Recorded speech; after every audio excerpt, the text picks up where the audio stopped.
Hello, आज के video में मैं आपको बताऊंगा इलेक्ट्रिकल सर्किट क्या होता है। देखिए, इलेक्ट्रिकल सर्किट मतलब जो इलेक्ट्रिकल एलिमेंट्स है, जैसे रेजिस्टर है, इंडक्टर है, कैपेसिटर है, डायोड्स हैं, अलग अलग इलेक्ट्रिकल चीज़ें हैं। इनका इंटर कनेक्शन जब बनता है उसको हम सर्किट कहते हैं। और सर्किट पूरा हम कब कहेंगे? जब वो क्लोज होता है। इसका मतलब करंट पूरी तरह से पॉजिटिव से निकल के निगेटिव तक या फेज से निकलकर न्यूट्रल तक पहुंच जाए। मैं आपको ड्रॉ करके बताता हूँ। जैसे एक यहाँ पे आपका सर्किट है।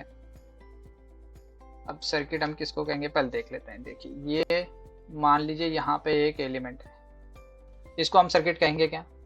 नहीं, ये सिर्फ एक एलिमेंट है। इसको क्या कहते हैं? एलिमेंट। दूसरा चीज मान लो हमारे पास यहाँ पे एक एक लाइट बल्ब है। ठीक है, लाइट बल्ब तो दिख नहीं रहा, ये कोई अजीबोगरीबी चीज दिख रही है। ठीक है, फिर भी समझ लीजिए लाइट बल्ब है। अब इसको भी हमने दो वायर अभी तक कनेक्ट नहीं की है, तो इसको भी हम सर्किट कहेंगे क्या? नहीं, ये सिर्फ इलेक्ट्रिकल एलिमेंट है। अब सर्किट कैसे होगा? मान लीजिए यहाँ पे हमारा एसी सोर्स है, ये फेज वायर निकला, यहाँ पे कनेक्ट हो गया। ये वायर आया, यहाँ से हमने इसको कनेक्ट कर दिया सीरीज में, और यहाँ से हमने इसको वापस न्यूट्रल के साथ कनेक्ट कर दिया। तो ये वायर हो गया आपकी न्यूट्रल, ये वाली होगी आपकी फेज। अब इसको हम सर्किट कहेंगे। सर्किट हम इसको क्यों कहेंगे? क्योंकि ये इंटरकनेक्शन है किसका? इलेक्ट्रिकल एलिमेंट्स का।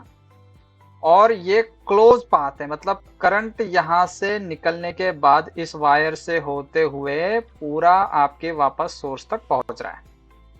ठीक है, इसको हम इलेक्ट्रिकल सर्किट कहेंगे। इसकी सिंपल डेफिनेशन बता देता हूं मैं आपको। सिंपल मैंने जो आपको हिंदी में बताया वही अंग्रेजी में है।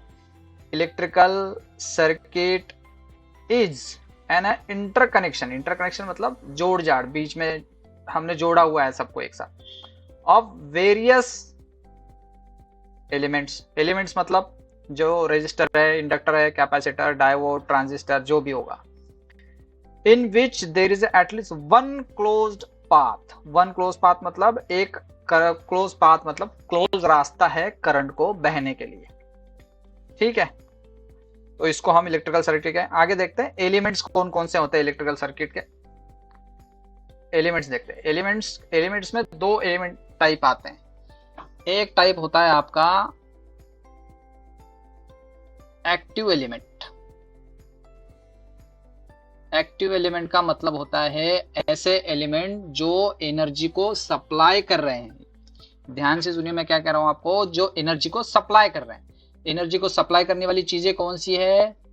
जैसे बैटरी, ये क्या है? एनर्जी को सप्लाई कर रही है। जैसे अगर कोई करंट सोर्स होगा, ये ऐसे करंट सोर्स का सिंबल होता है, ये करंट सोर्स, ये वोल्टेज सोर्स। ये जो चीजें हैं ये आपके क्या है? एक्टिव एलिमेंट है। उसके बाद में दूसरे टाइप के कौन से एलिमेंट आते हैं? Passive elements. ठीक है, हैंड राइटिंग खराब है, उस पर ज्यादा ध्यान मत दीजिएगा।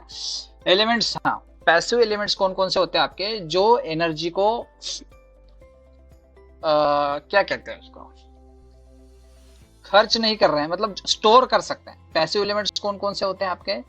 जैसे आपके पैसिव एलिमेंट हो गया आपका इंडक्टर, जो मैग्नेटिक फील्ड के रूप में एनर्जी को स्टोर कर रहा है। खुद की एनर्जी नहीं है, दूसरों की एनर्जी खर्च कर रहा है।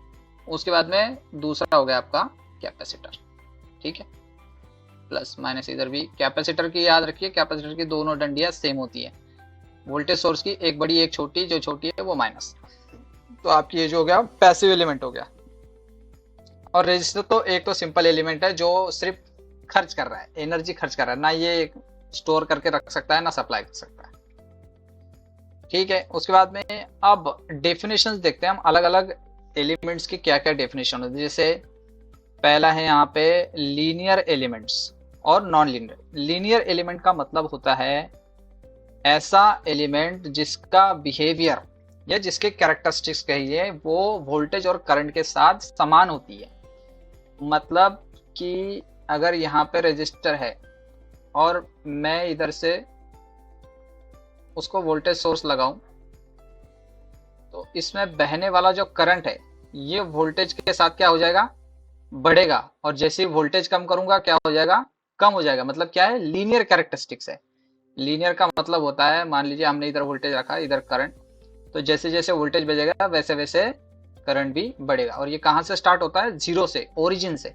यहाँ पे लिखा देखिए, straight line through origin. Origin का मतलब होता है स्टार्ट से, मतलब जीरो करंट है तो जीरो वोल्टेज होगा, जीरो वोल्टेज है तो जीरो करंट होगा। नॉन लीनियर एलिमेंट हम उसको कहेंगे जिसके कैरेक्टरिस्टिक्स जो है लीनियर नहीं है। लीनियर का मतलब क्या होता है, सीधे नहीं है। ऐसा एलिमेंट जो सीधे तरीके से बिहेव नहीं करता है, सिंपल से। एक ऐसा एलिमेंट है, हम उसको कहते हैं डायोड। डायोड क्या है, इज्जत से जो है वो बिहेव नहीं करता है। जैसे उसमें अगर आप करंट दोगे तो वो कुछ देर तक करंट को सप्लाई नहीं करेगा, थोड़े देर के बाद करेगा, जिसको हम बोलते हैं ना ब्रेकडाउन वोल्टेज। मैं आपको बताता हूँ उसका कैरेक्टरिस्टिक कैसा है। यहाँ पे जो है डायोड की जो कैरेक्टरिस्टिक्स आती है वो कुछ इस तरीके से आती है कि हम वोल्टेज पहले सप्लाई करते हैं और कुछ देर के बाद में वो करंट सप्लाई करता है। इधर करंट है, इधर वोल्टेज। मतलब यहाँ पे जो लेवल है ये वाली, इसको एटलीस्ट इतना वोल्टेज चाहिए काम करने के लिए। मतलब ये लीनियर नहीं है, हो तो शुरू ओरिजिन से रहा है पर ये लीनियर नहीं है। लीनियर क्या होता है, जो लीनियर है, सीधा है, ठीक है। अब इसके आपको अगर डेफिनेशन लिखनी है तो लिख लीजिए, जैसे ये डायोड ट्रांजिस्टर एग्जांपल है, इसका एग्जांपल तो सिंपल आप रजिस्टर लिख लीजिएगा, ठीक है। उसके बाद में बायलैटरल और यूनिलैटरल एलिमेंट क्या होते हैं। बायलैटरल एलिमेंट वो होते हैं जिसके दोनों तरफ से करंट बह सकता है।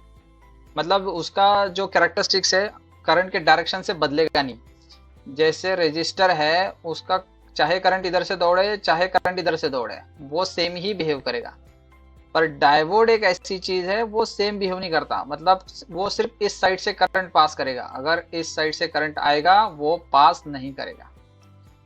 समझ में आया? इसका क्या है, ये दोनों डायरेक्शन में सेम तरीके से बिहेव कर रहा है, सेम स्वभाव है इसका। पर डायोड का सेम स्वभाव नहीं है, ठीक है। तो जो बायलैटरल एलिमेंट होता है वो दोनों तरफ से, ये रेजिस्टर जो है आपका बायलैटरल है, ठीक है। यूनिलैटरल का मतलब है ऐसी चीज जो सिर्फ एक ही डायरेक्शन में काम करती है। उसका एग्जांपल आप लिख लीजिए, डायोड हो गया, ट्रांजिस्टर हो गया, ये चीजें एक ही तरीके से काम करती हैं। उसके आप ये डेफिनेशन रट्टा मार लीजिए, लिख लीजिए, जो भी करना कर लीजिए। आपको अगर हिंदी में समझ में आ गया तो आप लिख सकते हैं। बाय का मतलब होता है दो, यहाँ पे याद रखिएगा। ये जो बाय का मतलब है ना, बाय का मतलब होता है दो, और यूनि का मतलब होता है एक। बायलैटरल मीन्स दोनों डायरेक्शन में सेम स्वभाव, अगर किसी भी डायरेक्शन से करंट आए। यूनिलैटरल मतलब एक ही डायरेक्शन में करंट फ्लो हो सकता है, तभी वो ढंग से काम करेगा, उसके जो बिहेवियर है ढंग से होगा। उसके बाद में अगला ये एलिमेंट है हमारे पास लम्प्ड एलिमेंट, और उसके बाद में बोलते हैं डिस्ट्रीब्यूटेड। लम्प्ड का मतलब होता है छोटे सर्किट या छोटा कोई एलिमेंट जिसको हम सिंपली गिन सकते हैं। जैसे छोटे छोटे आपने इलेक्ट्रिकल सर्किट में रजिस्टर देखे होंगे, ये 10 ओहम का है, 50 ओहम का है, वो आपने इस तरीके से देखा होगा। मैं बताता हूँ आपको, फिर कोई गंदा चित्र नहीं निकाल रहा हूँ, ये है ही ऐसे, वापस से मिटा देना पड़ेगा, ठीक है। ये इसके ऊपर आपने अलग अलग कलर देखे होंगे, यहाँ पे ऐसे एक कलर निकाल ही लेता हूँ। कहीं पे लाल देखा होगा, ऐसे टाइप का रजिस्टर आपने देखा होगा जिसके ऊपर कलर्स हैं। तो ये लम्प्ड है। लम्प्ड का मतलब हमने एक ही जगह पे उस रजिस्टर की वैल्यू जो है रख ली है और हम गिन सकते हैं, उसको कैलकुलेट कर सकते हैं। अब डिस्ट्रीब्यूटेड क्या होते हैं, डिस्ट्रीब्यूटेड वो होते हैं जिसकी वैल्यू हम एक जगह पे नहीं गिन सकते, या हम एनालिटिकल पर्पस यानी एडिशन सब्सट्रैक्शन जो भी है उसके कैलकुलेशन करने के लिए नहीं लेता। जैसे बहुत ही लंबी ट्रांसमिशन लाइन है, जैसे हमारे टावर होते हैं ना लंबे लंबे, ये टावर है आप समझ लीजिए।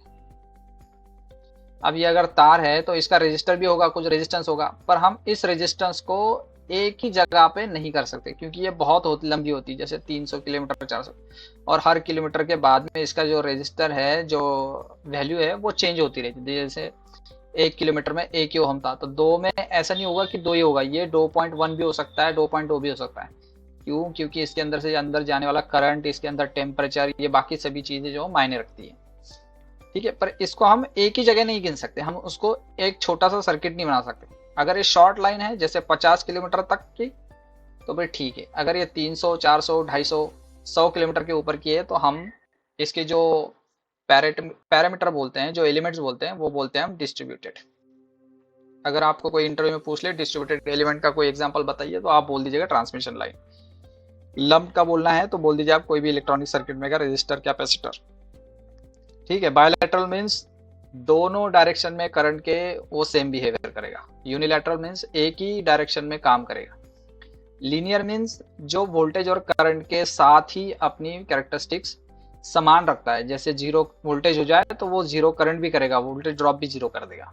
नॉन लीनियर मीन्स वो नहीं कर रहा है, ढंग से काम नहीं कर रहा, मतलब वो मान ही नहीं रहा वोल्टेज की, वोल्टेज पहले बढ़ रहा है फिर एकदम से करंट बढ़ रहा है, ऐसे हो रहा है, तो ये नॉन लीनियर पैटर्न है।